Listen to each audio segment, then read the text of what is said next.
ప్రియులైన మీ అందరికీ నా హృదయపూర్వక వందనాలు. క్రిస్మస్ మనము మొన్నటి దినమున జరుపుకున్నాము. అంటే క్రీస్తును ఆరాధించి స్తుతించి గణపరచాము.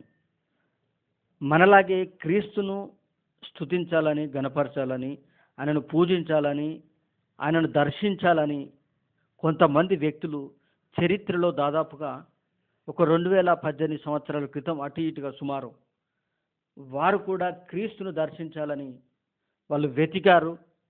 క్రీస్తు కొరకు వాళ్ళు ప్రయాణమైపోయి దాదాపుగా ఒక దినం కాదు, 2 దినాలు కాదు, నెల రోజులు కాదు, 2 సంవత్సరాల పాటు వాళ్ళు ప్రయాణం చేసి వారు క్రీస్తును కనుగొన్నారు.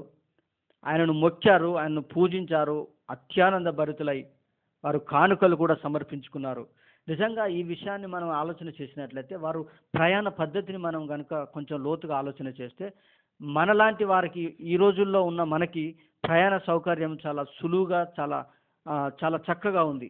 ఎందుకనంటే ఒక దేశం నుంచి మరొక దేశానికి వెళ్ళాలంటే విమానాలు ఉన్నాయి, లేక ఈ దేశం నుంచి దేశంలోకి కొన్ని చోట్ల ప్రయాణం చేయాలంటే ట్రైన్స్ ఫెసిలిటీ ఉన్నాయి. చాలా చక్కగా ఈ యొక్క ప్రయాణం అనేది ఈరోజు కుదించబడింది. దినాలది అంటే రోజుల తరబడి కాకుండా మహా అంటే 1 రోజు, 2 రోజులు, 3 రోజుల ప్రయాణం కంటే మించి లేదు ఎక్కడికి వెళ్ళాలన్నా కూడా. కానీ ఆ దినాల్లో ప్రయాణం చేయాలంటే వాళ్ళు కాలినడక ద్వారా కానీ, లేక గాడిదల మీద కానీ, ఒంటెల మీద కానీ, గుర్రాల మీద కానీ వాళ్ళు ప్రయాణం చేయవలసిన పద్ధతి అన్నమాట. సో కాబట్టి వాళ్ళు నిజంగా ఒకసారి ఆలోచన చేయండి. ఆ దూర ప్రాంతం నుంచి లేక దూరమైనటువంటి తూర్పు దేశం నుంచి వచ్చినటువంటి ఆ వ్యక్తులు వారు ఎంత అలసిపోయి ఉంటారు. వాళ్ళు ఎంతగా నిద్రకు కూడా ఇబ్బంది పడి, లేక తినడానికి కూడా తిండి దొరక్క సరైన సమయానికి నిద్ర లేక రెస్ట్లెస్గా వాళ్ళ ప్రయాణాన్ని కొనసాగించారు. నిజంగా వాళ్ళు క్రీస్తుని వెతకాలనేటువంటి బలమైన ఆశ వాళ్ళలో ఉన్నది. నిజంగా అక్కడనే ఆ దేశంలోనే ఉన్నటువంటి యూదులకి కానీ, లేక ప్రధాన యాజకులకు కానీ, శాస్త్రులకు కానీ ఆ ఆలోచన లేదు. వారు వెళ్ళి దర్శించలేదు. కానీ ఎక్కడో ఉన్నటువంటి తూర్పు దిక్కునున్నటువంటి దేశంలో ఉన్నటువంటి యొక్క జ్ఞానులకు మాత్రము దేవుని యొక్క సువార్తమానం వారికి వెళ్ళింది. వారు అది పొందుకోగలిగారు. పొందుకోవటమే తడుగా దేవుడు వారికి ఒక మార్గాన్ని తెరిచాడు. ఏంటయ్యా అంటే ఆ మార్గము ఒక గైడ్ని వారికి నియమించాడు. ఆ గైడ్ వాళ్ళని ఒక ప్రాంతం నుంచి మరొక ప్రాంతానికి నడుపుతూ క్రీస్తు ఉన్న ఇంటి మీదికి సరాసరిగా తీసుకొని వెళ్ళగలిగింది ఆ గైడ్. ఏంటి ఆ గైడు అని అంటే అదే ఆ నక్షత్రము. ఆ నక్షత్రము వారున్నటువంటి తూర్పు దేశము నుంచి మొదటి దినం నుంచి మొదలుకుంటే దాదాపుగా 2 సంవత్సరాలు వారిని నడిపించిందండి. ప్రియులారా, ఎంత అద్భుతం అండి, ఎంత ఆశ్చర్యం! ఒకసారి ఆలోచన చేయండి. అదే ఈరోజు ఈ దినాల్లో క్రైస్తవులుగా పిలువబడుతున్న మనమే ఒక్కొక్క సమయంలో చర్చికి వెళ్ళాలంటే, దేవుణ్ణి స్తుతించాలి, గణపరచాలని ఆదివారం రోజున వెళ్ళాలంటే, అయ్యో నేను ఈరోజు వెళ్ళలేను, నాకు చాలా దూరం అయిపోయింది, లేక నాకు ఈరోజు ఒక పని ఉంది, నాకు ఈరోజు జాబ్కి వెళ్ళాలి, మా బాసు సెలవు ఇయ్యడు, లేకపోతే నాకు ఈరోజు వ్యాపారం చేయాలని చెప్పేసి ఇలా ఎన్నో సాకులు చెప్తూ చాలాసార్లు ఆదివారపు ఆరాధన కూడా మానేస్తున్నటువంటి క్రైస్తవ భక్తులు మనలో ఉన్నారు చాలామంది. నిజంగా ఈ జ్ఞానులు నేర్పుతున్నటువంటి పాఠం ఏమిటి మనకి? 2 సంవత్సరాలు కూడా వాళ్ళు ఎడతెరిపి ప్రయాణం చేస్తూ ఉన్నారు. వాళ్ళలో ఉన్నటువంటి బలిష్టమైన కోరిక వాళ్ళకి ఏమైనా తక్కువైందా? వారు మంచి సిరి సంపదలు కలిగిన వారు, వారు గొప్ప జ్ఞానులుగా పిలువబడుతున్నవారు, వారికి ఏది కూడా కొదువ లేనట్టుగానే మనకి ఆ లేఖనాలు మనకి స్పష్టంగా తెలియపరచబడుతూ ఉన్నాయి. నిజంగా దేవుడు ఎవరైతే ఆయనను వెతుకగోరుతారో, ఎవరైతే ఆయనను చూడగోరుతారో, ఎవరైతే ఆయనను దర్శింపగోరుతారో వారికి తనను తాను కనపరుచుకుంటాను అని ఆయన చాలా స్పష్టంగా లేఖనాల ద్వారా మాట్లాడుతూ ఉన్నాడు. అదే విషయాన్ని మనం ఒకసారి జీవగ్రంథమైనటువంటి బైబిల్లో నుంచి చూద్దామండి. ఇర్మీయా గారు రాసినటువంటి 29వ అధ్యాయము 13, 14 వచనాలు చూద్దామండి. ఇర్మీయా గ్రంథం 29వ అధ్యాయము 13, 14. మీరు నన్ను వెతికిన ఎడల, పూర్ణ మనసుతో నన్ను గూర్చి విచారణ చేయునెడల మీరు నన్ను కనుగొందురు, నన్ను నేను మీకు కనపరుచుకొందును. చూశారండి, నిజంగా ఈ జ్ఞానులు ఆయనను వెతికే ప్రయత్నం చేస్తూ ఉన్నారు. ఆయనను వెతుకుతూ ఉన్నారు, పూర్ణ మనసుతో వెతుకుతూ ఉన్నారు, విచారణ చేస్తూ ఉన్నారు. వారు ఇచ్చినటువంటి లేక ధర్మశాస్త్రం వాళ్ళు చదివి ఉండొచ్చేమో, ఆ ప్రవక్తలు ప్రవచించినటువంటి ప్రవచనాలు వారు తెలుసుకొని ఉండొచ్చేమో.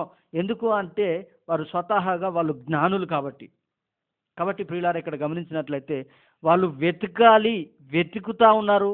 వెతికినప్పుడు తనను తాను దేవుడు కనపరుచుకున్నాడు. నీలో నీకు దేవుని యొక్క తపన, దేవుని కలుసుకోవాలని, దేవునితో గడపాలని, దేవుని సన్నిధిని ఆస్వాదించాలని, ఆయన ప్రసన్నతను పొందుకోవాలని కనుక నీలో బలిష్టమైనటువంటి కోరుకుంటే మార్గాన్ని ఆయన సులువుగా తెరుస్తాడు. అలనాడు ఆ జ్ఞానులకు, ఆ తూర్పు దేశపు జ్ఞానులకు అలనాడు ఒక మార్గాన్ని తెరిచాడు. అదేంటయ్యా అంటే ఆ నక్షత్రం ద్వారా వారిని వారున్న చోటు నుంచి, వారున్నటువంటి తూర్పు దేశం నుంచి అక్కడికి ఆ యొక్క యూదయ దేశంలో ఉన్నటువంటి ఒక క్రీస్తు దగ్గరికి వారిని నడిపించాడు దేవుడు. ఎంత అద్భుతమైన విషయం అండి.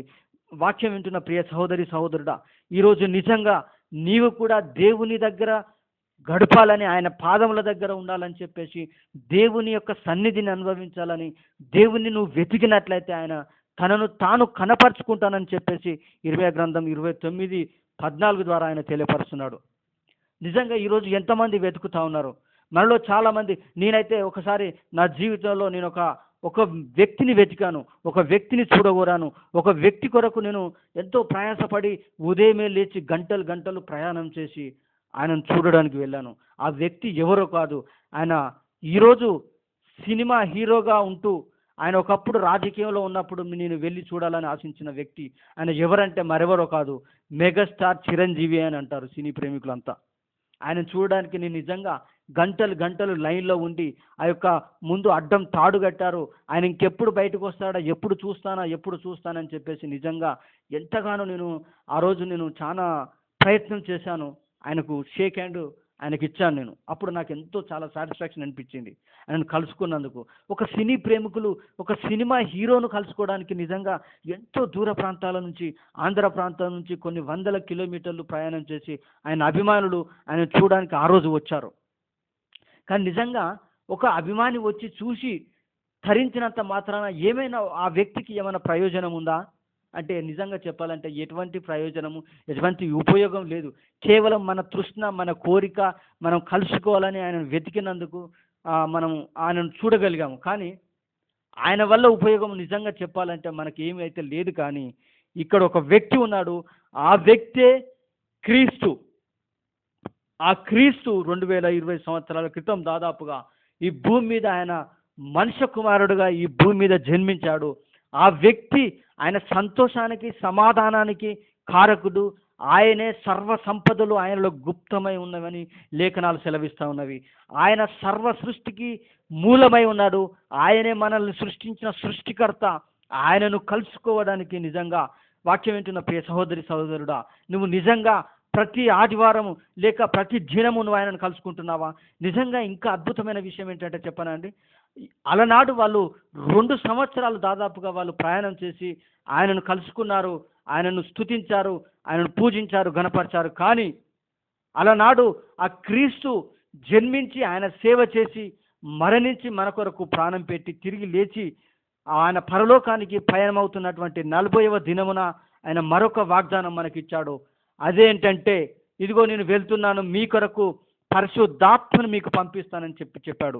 ఆయన మనలోనే ఉంటాడు, మనలోనే, మన హృదయంలోనే మనకు చోటు ఇవ్వాలి మనము అని చెప్పేసి ఆయన చెప్పినప్పుడు నిజంగా ఇప్పుడు మనం వెతకటం కాదండి, ఆయనే మనలోకి రావడానికి సిద్ధపడ్డాడు, ఆయనే ఇష్టపడ్డాడు. అందుకనే ఎవరైతే మీ యొక్క హృదయం అనే తలుపును నేను తడుతూనే ఉన్నాను, ఎవరైతే వారి హృదయం అనే తలుపును తెరుస్తారో వారిలోకి నేను వస్తాను, వారితో నేను నివాసం చేస్తాను, వారితో నేను భోజనం చేస్తానని చెప్పేసి ప్రకటన 3:21 ఆయన తెలియపరిచినటువంటి మాటలు. నిజంగా వింటున్న ప్రియ సహోదరి సహోదరుడా, ఆయనతో నువ్వు సహవాసం చేయడానికి సిద్ధమా? ఆయనను స్తుతించడానికి, ఆయనను గణపరచడానికి, ఆయనను నీవు నిజంగా నీ యొక్క హృదయంలోకి ఆయనను ఆహ్వానిస్తున్నావా? నీ హృదయంలో చోటు ఇస్తున్నావా? అలనాడు పశువుల పాకలో ఆ సత్రంలో ఆ కొంచెం స్థలమైన ఆయనకు దొరికింది. కానీ ఈరోజు ఈనాటి క్రైస్తవుల్లో నిజంగా ఆ మాత్రం చోటు కూడా ఎవరి హృదయాల్లో కూడా ఆయనకు చోటు దొరకట్లేదని చెప్పేసి చెప్పడానికి నేను ఎంతగానో బాధపడుతున్నాను, విచారిస్తున్నాను.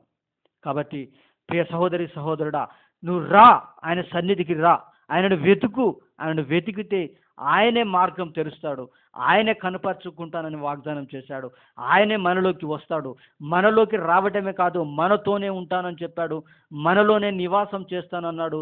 ఎందుకనంటే మీ శరీరము నాకు ఆలయమై ఉన్నదని చెప్పేసి ఆయన తెలియపరిచాడు.